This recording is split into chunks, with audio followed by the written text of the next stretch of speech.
What's up, guys? I'm gonna give a quick analysis on James, Toney, and Montell Griffin. Yup, I'm gonna check it out and roll and watch it with you guys, man. Y'all tell me what y'all think. I'm gonna tell you what I think.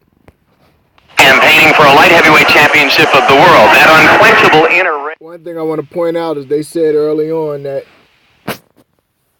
James Toney um, is more of an adapter. He can adapt to who he's fighting.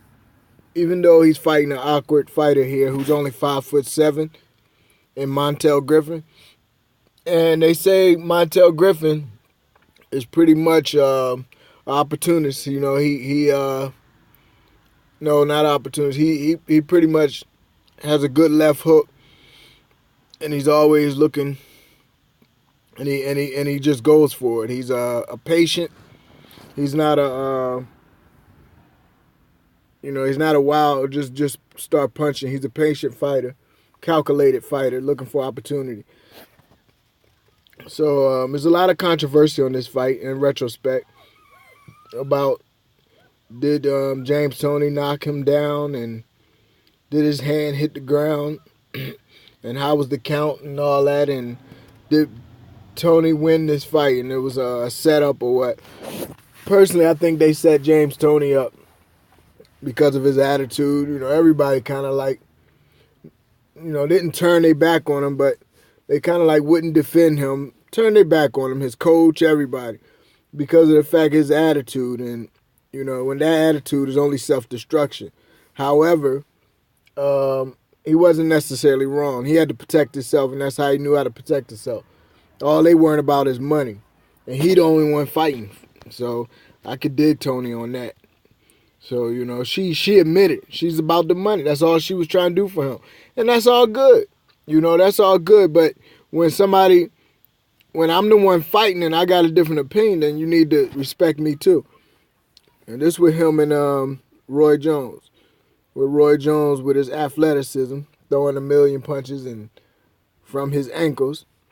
And James Toney not able to keep up with him. Some people say because of the weight problem and him not doing with having all this controversy with her and this and that. So let's go ahead and get to the Montell story. They say Montell, I didn't know Montell had, started at a young age with his father, and his father passed away. And, he stopped boxing because of his mom. Sound like my story.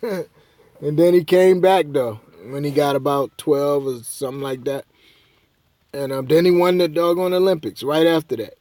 So it's in his blood, But James Toney is the opposite. It wasn't in his blood. He was a football star or something, and he just took up boxing pretty late. But he's really talented, athletically gifted, and all of that.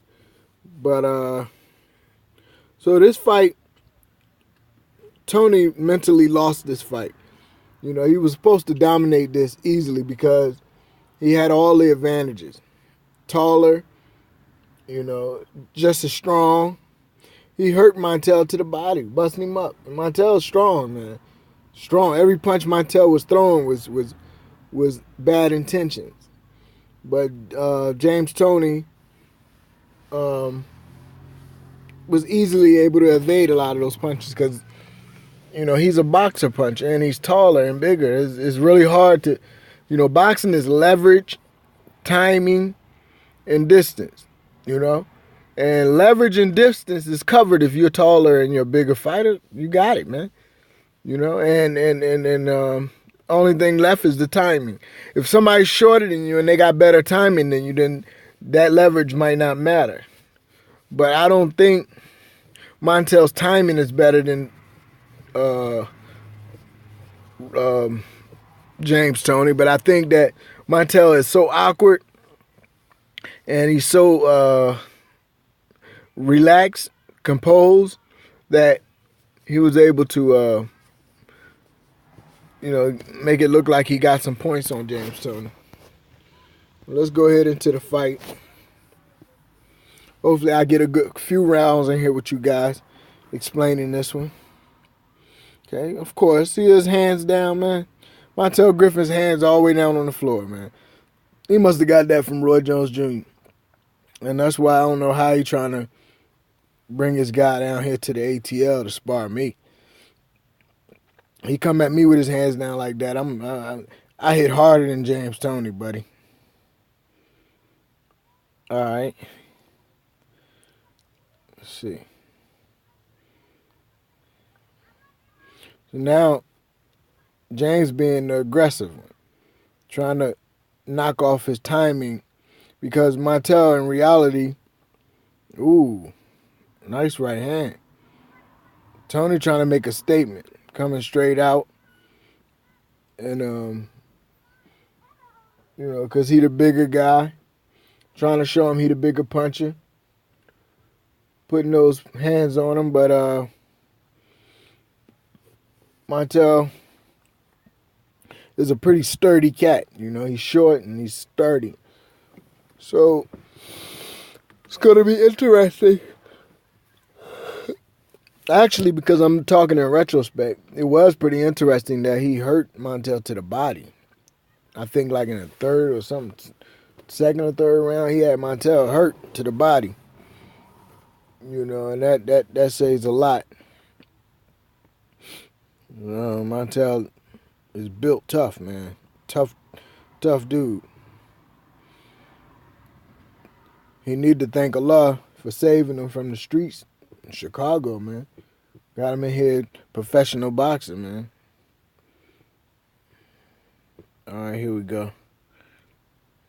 Keep your hands still, man. Goodness, where people get that crap from. There's no reason in the world against James Toney at that. You're supposed to be able to calculate when you do what you do. You can't be playing with everybody, same old crap. See that? Pop you right in your chin. Put your hands up, man. And he still don't put them up. I was always taught where where a person hits you, that's where you block. That's where you put your hand at, man.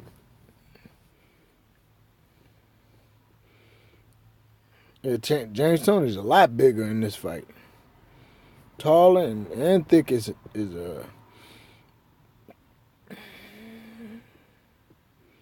okay. They real similar in style. They both are real composed and relaxed, and they just surprise you. They spring out punches. And James is more of a boxer. A boxer also, the reason I say boxer is that he throws straight punches. A boxer practices with straight punches more so than hooks and angles. But see, a fighter, a puncher, he's coming with more hooks. And see how Griffin, he always coming around from the side instead of straight.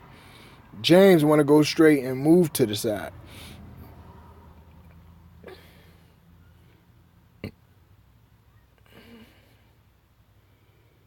Montell is so awkward, man. You would think he was a southpaw or something, the way he's like long Spider-Man arms.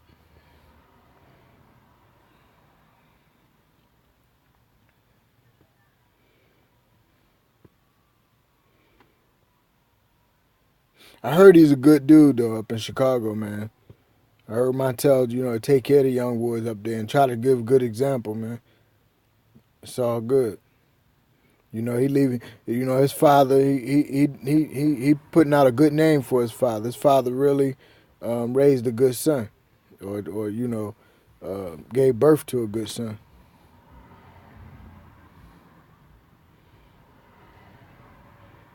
Okay, so they both filling each other out.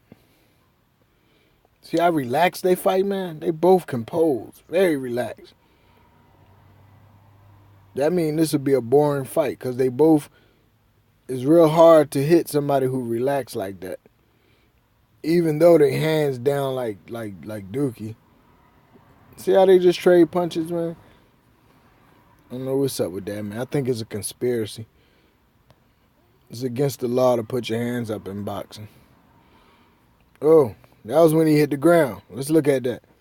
It was a controversy to say that his hand didn't hit the ground. Let's see if his hand hit the ground.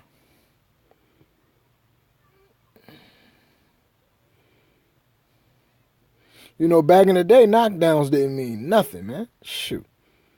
You can get knocked out, wake up, and get back to fight. You know? Nowadays, man, these guys don't have no kind of defense. And they're not strong enough to take these punches. So they go down.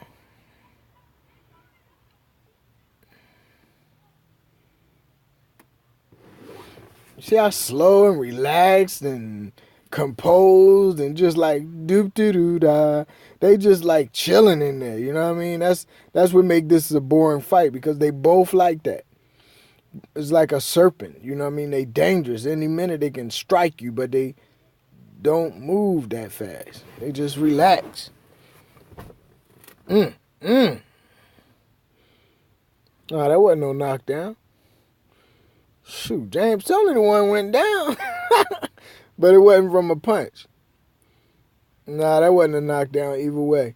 You know, I don't see why that was such controversy anyway, because a knockdown ain't debatable. If you knock somebody down, you're gonna do it again. Or he gonna at least be in trouble to where he is the knockdown don't even matter. It's what you do after and before the knockdown that matters. And you know, he did hit Montell. Montell went down, but it don't look like he touched the canvas to me. And then James Toney went down. But it wasn't from a punch. So it's not about whether you go down or not. It's what you do before and after. Yo, I'm about done with this fight, man.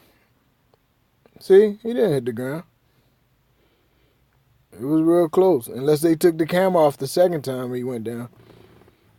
How he caught him. Boom. He just gave him that punch. His hands all the way on his breast. He strived hard not to go down, man. I would have went down. Get on my knee or something. What the heck is wrong with these people? What's so bad about going to your knee?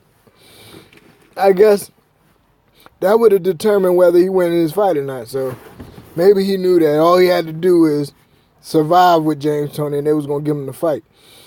That's that inside stuff. Yo, I'm up, guys.